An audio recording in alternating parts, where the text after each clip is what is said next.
یغفر الذنوب جميعا، اللہ تبارک و تعالی تمام کے تمام گناہوں کو معاف کرنے والے ہیں۔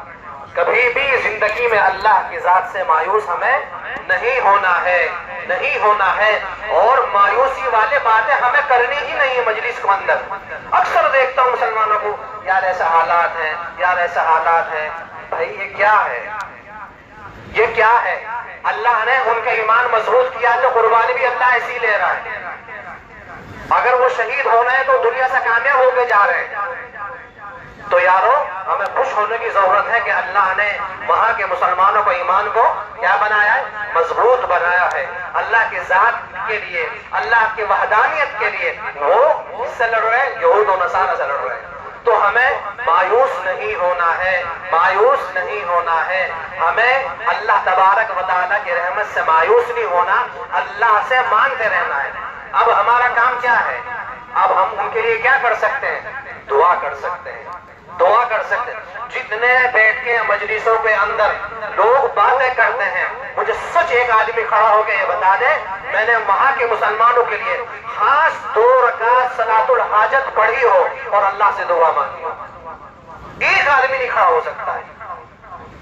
ان باتوں کرنے سے بہتر یہ ہے کہ 2 رکعت پڑھو، 2 رکعت صلاۃ الحاجت کی پڑھو، اللہ کے سامنے ان کے لیے دعائیں مانگو کہ اللہ ان کو نصرت اور فتح عطا فرمائے، اللہ ان کی جان کی، مال کی، آبرو کی حفاظت فرمائے، ان کے لیے صدقہ خیرات کرو۔ تو یارو یہ مدد ہے ان کی، یہ مدد نہیں ہے، یہ تو ایک مسلمان کا دوسرے مسلمان سے کا دل توڑنا ہے۔ ہم دوسرے مسلمانوں کے بیچ ساتھ میں بیٹھ کے یہ باتیں کرتے ہیں کہ یار کیا ہوگا کیا نہیں ہوگا، ایسا ہو گیا ویسا ہو گیا۔ میں بس ممبر پر کھڑے ہو کے اگر قسم کھا لوں، خدا کی قسم کھا کے کہتا ہوں، اگر اللہ کی طاقت، اللہ کی ذات فلسطین کے مسلمانوں کے ساتھ میں نہ ہوتی، اسرائیل ایک دن کے اندر تباہ کر دیتا، ایک دن کے اندر تباہ کر دیتا۔ مسلمانوں کو کوئی طاقت ان کے سامنے کچھ بھی نہیں ہے۔ اگر ہے تو کیا ہے؟ اللہ ہے۔ کیا ہے؟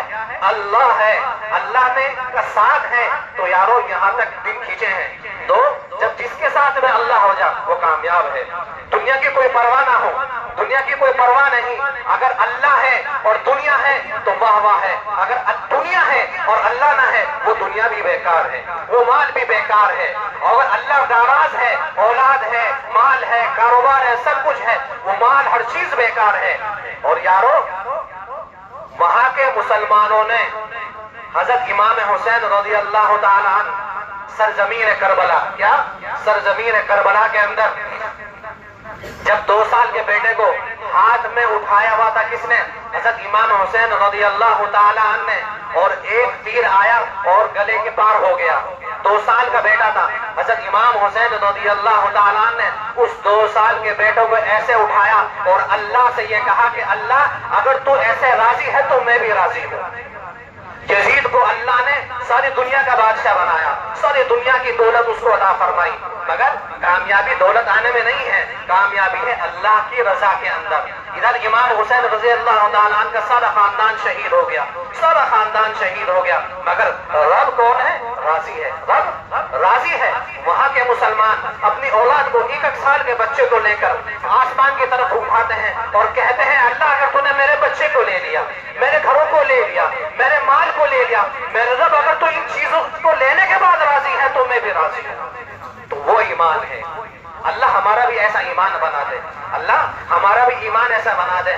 مسلمانوں جب ایمان ایسا بنے گا تو خدا کی قسم کھا کے کہتا ہوں اللہ تبارک و تعالیٰ کی مدد آئے گی، اللہ تبارک و تعالیٰ کی مدد آئے گی۔ تو یارو ہمارے اعمال ٹھیک نہیں ہیں، ہم نمازیں پڑھتے ہیں، ہمیں نمازوں کا نہیں پتا ہمیں نمازیں کیسے پڑھنی ہیں، ہمیں مسجد میں آنے کا طریقوں کا نہیں پتا، ہمیں مسجد کے اندر اگر نفلیں پڑھنے کے تو کیسے پڑھنی ہے۔ بس جس بے ترتیب کے ساتھ میں آتے ہیں مسجد میں چلے جاتے ہیں۔ یارو جو میں نے قرآن پاک کی آیت شروع میں تلاوت کی کیا، قد افلح المؤمنون، قد افلح المؤمنون، کہ اللہ تبارک و تعالی یہ فرماتے ہیں کہ جس نے لا الہ الا اللہ محمد الرسول اللہ صلی اللہ علیہ وسلم کا کلمہ پڑھا وہ کامیاب ہو گیا، وہ کامیاب ہو گیا۔ اللہ تبارک و تعالی کیا فرماتا ہے؟ کامیابی کیسی؟ افلح بیان کرنے والے مفسرین حضرات وہ کامیابی جو آدمی دنیا میں بھی مل جائے اور آخرت میں بھی مل جائے، مگر اب آگے اللہ کیا فرماتا ہے؟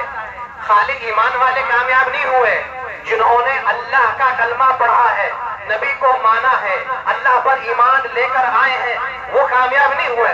الذین هم فی صلاتهم خاشعون، وہ لوگ جنہوں نے نمازوں کو قائم کیا۔ الذین هم فی صلاتهم، وہ لوگ ایمان والوں میں بھی وہ لوگ کامیاب ہیں جنہوں نے نمازوں کو قائم کیا۔ اور اللہ تبارک و تعالی آگے یہ فرماتے ہیں نماز قائم کرنے والے بھی کامیاب نہیں ہیں۔ مسلمانوں کان کھول کر سن لو، ایمان والے بھی کامیاب نہیں۔ ایمان والوں میں کون لوگ کامیاب ہیں؟ الذین هم فی صلاتهم، جنہوں نے نمازوں کو قائم کیا، ان کے وقت پر نمازوں کو ادا کی۔ اب آگے اللہ یہ کہتا ہے خاشعون، نماز پڑھنے والوں میں بھی وہ لوگ کامیاب ہیں جن کی نمازوں کے اندر خشوع اور خضوع ہوگا، جن کی نمازوں کے اندر خشوع اور خضوع ہوگا۔ اب چند باتیں سنو۔ اکثر ظہر کے اندر میں دیکھتا ہوں، میں اکثر سنت اوپر پڑھ کر آتا ہوں۔ میں ظہر میں دیکھتا ہوں یہاں سے صفحہ خالی، یہاں سے صفحہ خالی، یہاں سے صفحہ خالی، یہاں ایک نے نیت یہاں باندھی، ایک نے نیت یہاں باندھی، ایک نے نیت یہاں باندھی۔ یہ کوئی طریقہ ہے؟ یہ کوئی طریقہ ہے مسجد میں آنے کا؟ یہ مسجد میں نماز پڑھنے کا کوئی طریقہ ہے؟ اور اکثر کیا دیکھتا ہوں، جب دیکھتے ہیں کہ 4 منٹ رہ گئی شروع، پھر کیا نماز کے بعد جو سنتیں پڑھیں گے وہ اتنی فاسٹ پڑھیں گے، اتنی فاسٹ پڑھیں گے جیسے ان کی دنیا لوٹ گئی۔ اور نماز سے پہلے جب دیکھتے ہیں کہ نماز کھڑی ہونے میں وقت کم ہے، 3 منٹ 4 منٹ 5 منٹ مشکل سے، پھر اتنی خشوع اور خضوع کے ساتھ میں پڑھیں گے کہ دنیا میں پہلا ولی یہی پیدا ہوا ہے۔ ارے یارو مسجد میں آنے کا طریقہ جانو۔ 3 منٹ 4 منٹ رہ گئی تمہیں پڑھنے، یہ دیکھو کہ 4 منٹ کے اندر اپنی سنت ہو جائیں گی، ایک طرف کونے میں پڑھو، باہر برآمدے میں جگہ ہے وہاں پڑھو۔ نماز کھڑی ہونے کا وقت ہے، کہیں بھی بیچ میں بھی نیت بات، اکثر دیکھتا ہوں پہلی صفحہ خالی پڑی، دوسری صفحہ خالی پڑی، وہاں بیچ میں۔ اور نماز کے بعد تو حالات یہ ہوتے ہیں، ہمارے جو بھائی ہیں جن کی 1 رکعت 2 رکعت نکل گئی، 2 رکعت نکلنے کے بعد تمہیں یہ معلوم ہونا چاہیے شروع کی جو 3 صف 4 صف ہیں ان لوگوں کی تکبیر و اولیٰ کے ساتھ میں نماز ہوئی ہے، تمہاری 2 رکعت چھوٹ گئی ہیں۔ اب جب وہ اپنی نفلیں سنتیں وتر پڑھیں گے تو تم سے پہلے فارغ ہوں گے نہیں ہوں گے؟ اب وہ بیچ دروازے کے بالکل بیچ میں کھڑا ہو گیا آخری صف میں، اور لمبی لمبی نماز ہے، لمبی لمبی نماز۔ ارے بھائی 2 رکعت پڑھ، ایک طرف کونے میں جا کے پڑھ جا کے۔ اگر خشوع خضوع دکھانا ہے تو اپنے گھروں کے اندر پڑھو نا۔ اللہ نے مسجد کو فرائض کے لیے بنایا ہے، یہ تو دکانوں پہ جگہ نہیں، آفس میں جگہ نہیں۔ ایک حالات ایسے بن گئے کہ فرض کے بعد چلو بھائی سنتیں بھی نفل بھی مسجد میں پڑھ لو۔ اللہ تبارک و تعالیٰ نے مسجدوں کو فرائض کے لیے بنایا ہے، مسجد سے زیادہ افضل اپنے گھروں کے اندر نفل اور سنت پڑھنا ہے۔ اب ہم کوئی طریقہ نہیں یار، سیکھو ان چیزوں کو، سیکھو، یہ چیزیں سیکھنے کی ہوتی ہیں۔ اب کیا ہوگا؟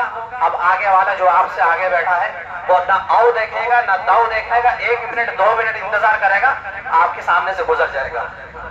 اب اس کو بھی گنہگار تم نے بنایا اور خود بھی تم گنہگار ہو گئے۔ تو خشوع اور خضوع نماز میں کہاں سے پیدا ہو گیا؟